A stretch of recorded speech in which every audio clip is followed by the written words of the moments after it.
আর নয় তখন আটকে দাও, তখন নিজে ঢুকে আটকে দেয়।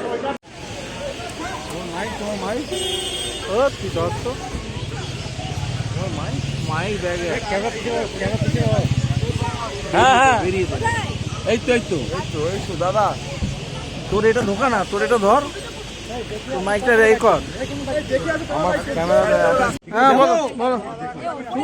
দেখে এলেন কি বুঝলেন? আস্তে আস্তে আস্তে শুভঙ্কর দা, দেখে তো কি বুঝলেন? কথা বললেন রুগী বাড়ি। আমরা সবাই উপরে গেছিলাম, কিন্তু ভেতরে আমরা ঢুকেছিলাম জেলার সভাপতি প্রদীপ প্রসাদ, আশুতোষ চট্টোপাধ্যায়, আমি ডাক্তারবাবুদের সঙ্গে কথা বললাম। ডাক্তারবাবুরা কাল থেকেই রাত জাগছে, তারা খুব লড়াই করছে, ফ্লাইট রেসপন্স করছে এই কথা বললেন। খুব আশাবাদী ডাক্তারবাবুরা, তারাও লড়াই ছেড়ে দিতে চান না। আমরাও ডাক্তারবাবুদের বললাম যে আপনাদের লড়াইতেই যদি এই প্রাণগুলো বাঁচে, তার কারণ খুব কঠিন অবস্থায় এখানে এসছেন যারা তিনজনই, তার মধ্যে একজন একটু ভালো অবস্থায় আছে। ডাক্তারবাবুরা আশাবাদী, তারা লড়াই করছেন। আমরাও বললাম যে আপনারা লড়াই করুন, পেশেন্টই হয়, এবং সারা বাংলার মানুষের শুভকামনা, সারা রাজ্যের মানুষ ডাক্তারবাবুদের উইল পাওয়ার দেবে তাদের শুভকামনার মধ্যে দিয়ে।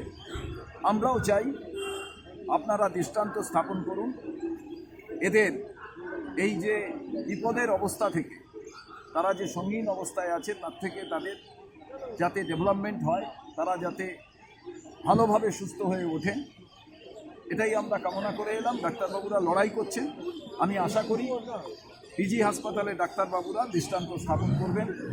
আমাদের বোনেরা যারা এখানে এসছেন সেই তিনজনই সুস্থ হয়ে বাড়ি ফিরবেন, এটাও রাজ্য কংগ্রেসের পক্ষ থেকে আমরা আশা রাখি।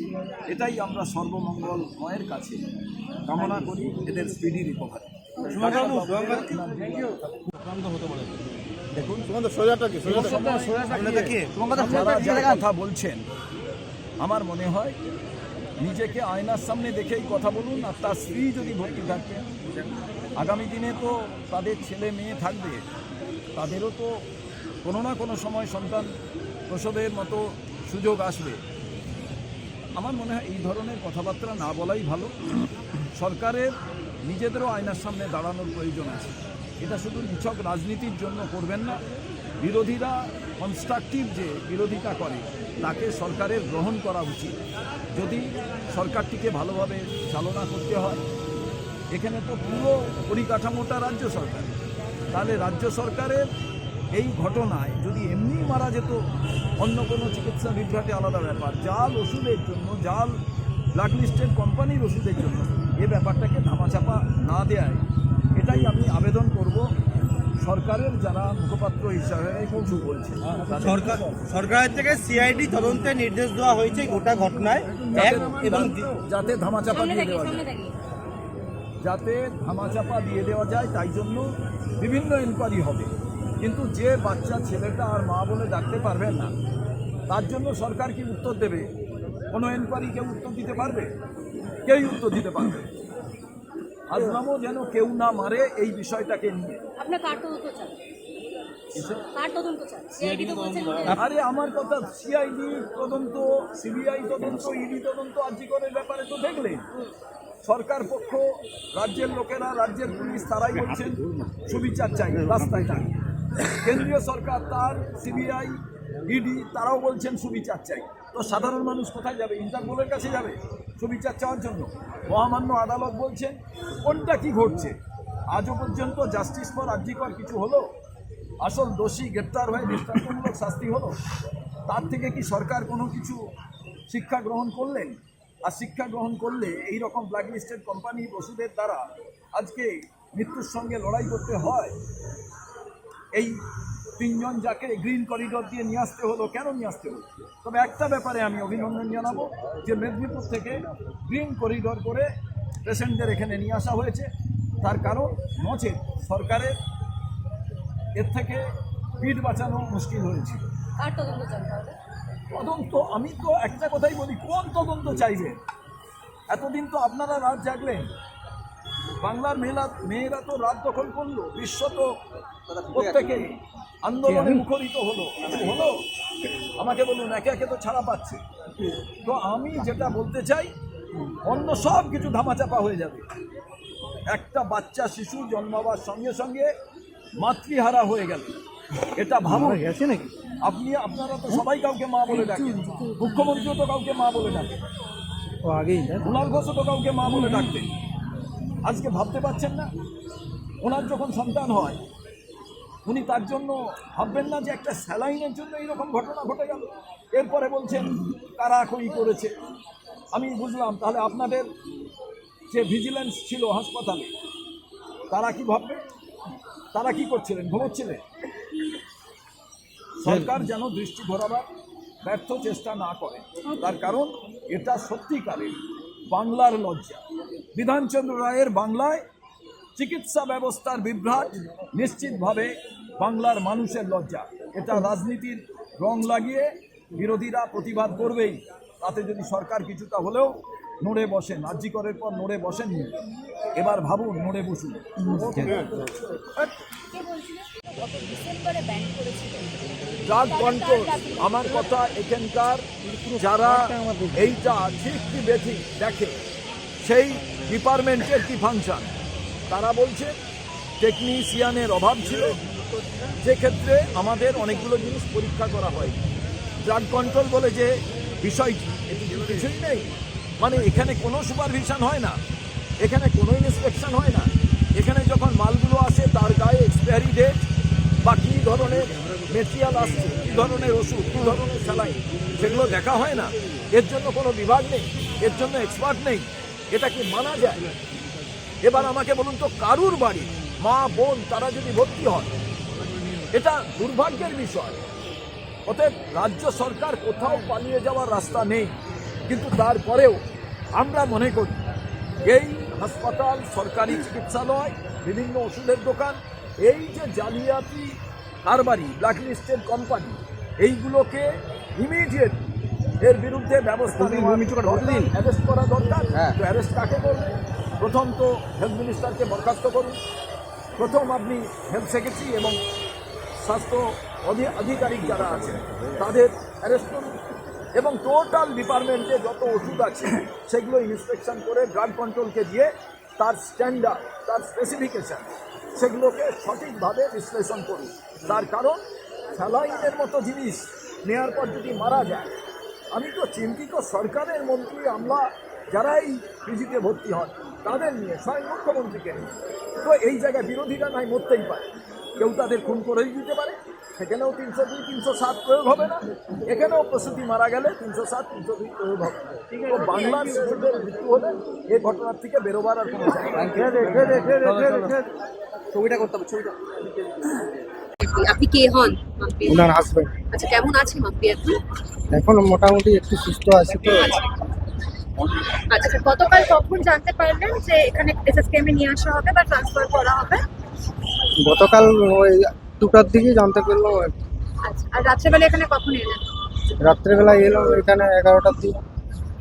এত বড় একটা ঘটনা ঘটে গেল, স্ত্রী এই মুহূর্তে অত্যন্ত অসুস্থ, বা বাদবাকিরা যারা রয়েছেন অসুস্থ বলেই তো এখানে নিয়ে আসা হচ্ছে। কি বলবেন গোটা বিষয়টাকে নিয়ে? কি বলবো, আমাদের তো আর বলার কিছু নেই। যেটা হয়ে গেছে সেটা তো আর ফিরে আসবে না। চেষ্টা চালিয়ে যাচ্ছে ডাক্তারবাবুরা, তারাই বলতে পারে। আচ্ছা, কবে সিজার হয়েছে, মানে আপনার বাচ্চা সন্তান প্রসব কবে হয়েছে? 8 তারিখ। 8 তারিখ। এটা যদি আরো আগে নিয়ে আসতো, মানে কলকাতায় যদি আরো আগে আনা হতো, এতদিন দেরি না করে, তাহলে কি এতটা শারীরিক অবস্থার অবনতি হতো না বা এত ক্রিটিক্যাল হতো না বলে মনে হচ্ছে? মানে সিদ্ধান্ত নিতে কি দেরি হয়ে গেল? আমার তো তাই মনে হচ্ছে, কিন্তু মনে হচ্ছে তো তাই, কিন্তু আমার তো কিছু করার নেই। ঠিক, হাসপাতাল যা বুঝবে।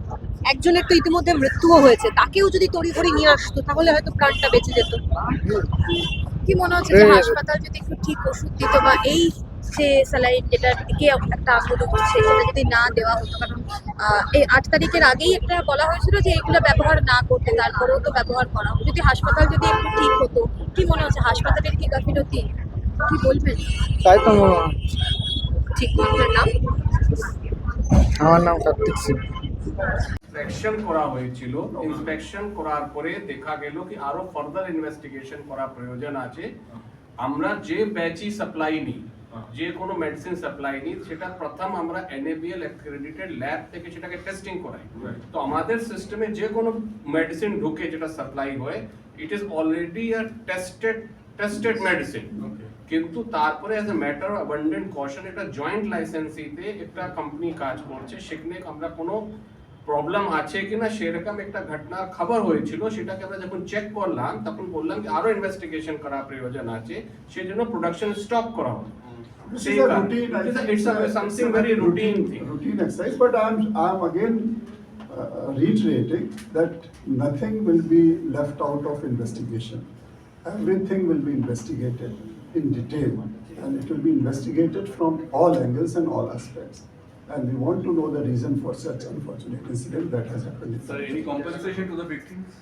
We are in touch with the family, of course, and any support, any assistance that will be required to be given, we are there, and our people will be in touch with the family of the deceased.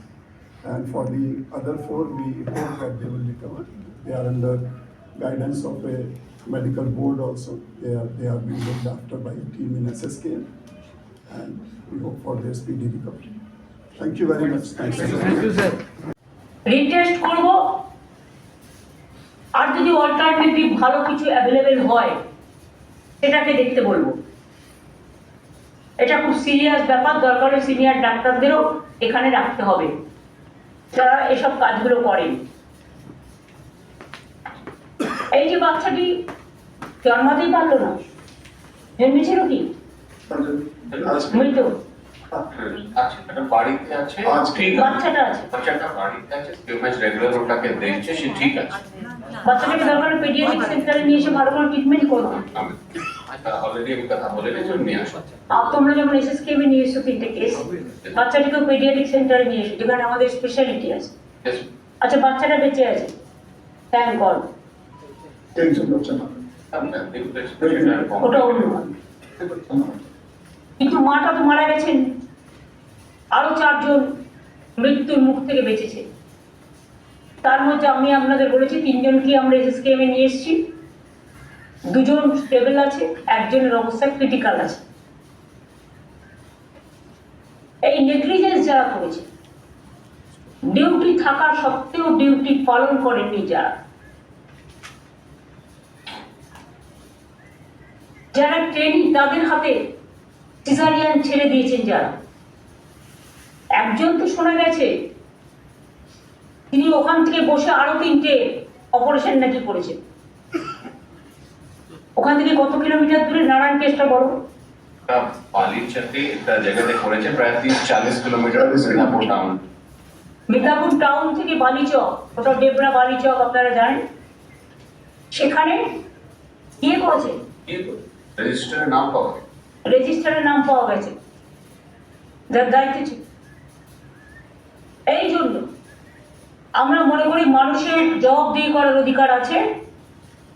আমি চিকিৎসকদের প্রতি সহানুভূতিশীল, আমি সবটাই মানবিকভাবে দেখি, কিন্তু যেখানে অন্যায় হয় তাতে আমাকে শত সমালোচনা করলেও আমার কোনো যায় আসে না। মানুষের দিকটা দেখাও আমাদের কর্তব্য, দুটো দিকই দেখার।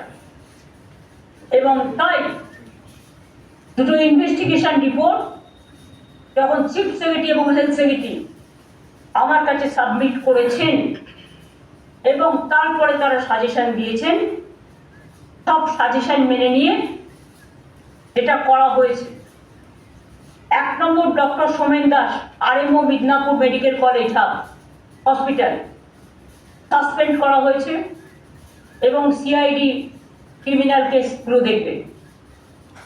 2 ডক্টর দিলীপ কুমার পাল, যার কথা নারায়ণ বললেন, নারায়ণ নিগম, তিনি আর 3টে জায়গায় অপারেশন করেছেন।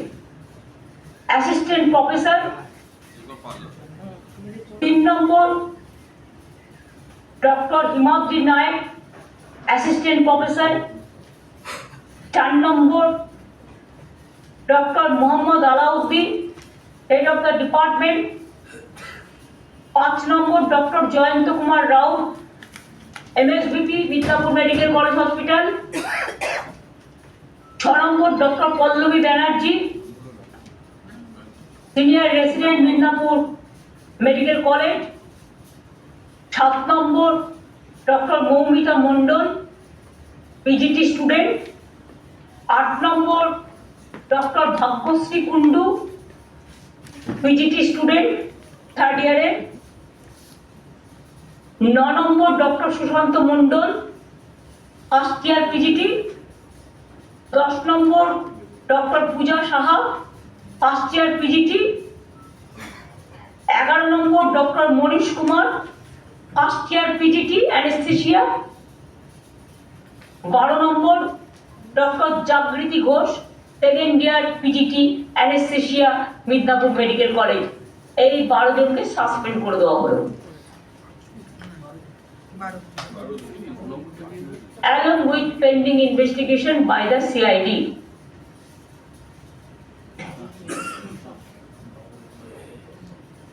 Am I clear?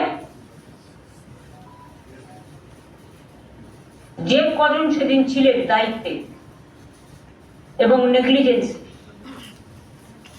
যাদের জন্য এই কাণ্ডটা হয়েছে, তাদের কাছে যদি অন্য পেশেন্ট পড়ে কি করবে তো আমরা জানি না। মানুষকে তো বাঁচাতে হবে। এবং সাথে সাথে স্বাস্থ্য দপ্তর বলেই দিয়েছে, সিনিয়র ডাক্তারদের কাছে আমার আবেদন, 8 ঘন্টা করে ডিউটি যেটা অ্যালটমেন্ট করা হয়, অনেক সময় আমাদের কাছে ইনফরমেশন আসে তারা সকালে যায়, বায়োমেট্রিক্সে সই করে, কিন্তু 2 ঘন্টা থেকে বেরিয়ে চলে যায়। অনেকগুলো প্রাইভেটে হসপিটালে নার্স অপারেশন করে তাদের মধ্যে কেউ কেউ ফিরে আসে, সবাই নয় কিন্তু ম্যাক্সিমাম। অনেকে ভালো কাজ করেন, তারা কিন্তু হসপিটালে সরকারিও কাজ করব, একই সাথে প্রাইভেটে গিয়েও কাজ করব একই সময়ে। আমরা তো 8 ঘন্টার টাইম বেঁধে দিয়েছি, আপনি পরে করুন না, 8 ঘন্টার মধ্যে করবেন না, এটা হয় না।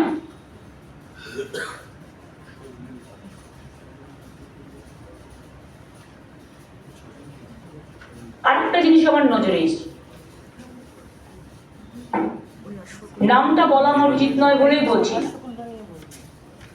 কোনো একটি গভর্নমেন্ট পপুলার হসপিটাল, কোনো একটি পত্রিকার একজন এডিটর ভর্তি ছিলেন, নিউজ এডিটর।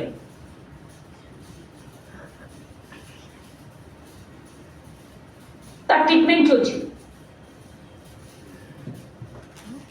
যে ট্রিটমেন্ট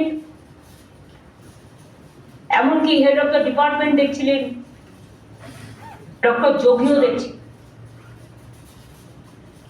ভালো হয়ে গেছে, সে বাড়ি চলে গেছে, কদিন আগেকার ঘটনা।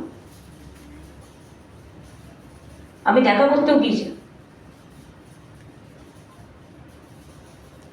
হঠাৎ 3 জন চলে এলেন, টেলিস্কোপ গলায় দিয়ে তার ঘরে ঢুকলেন, তার রিপোর্ট দেখলেন, দেখে বললেন, আরে আপনার ক্রিয়েটিনিন ইজ সো হাই, আপনাকে তো কালকে ডায়ালিসিস করতে হবে। একেতেই যারা পেশেন্ট হয় তাদের কাছে কখনো রোগ সম্বন্ধে আলোচনা করতে নেই, তাতে তারা দুর্বল হয়ে যায়। হাসি মুখে বলতে হয় আপনি ভালো হয়ে যাবেন, চিন্তা করছেন কেন, আমরা তো আছি, চেষ্টা করছি। তা না করে সিনিয়ররা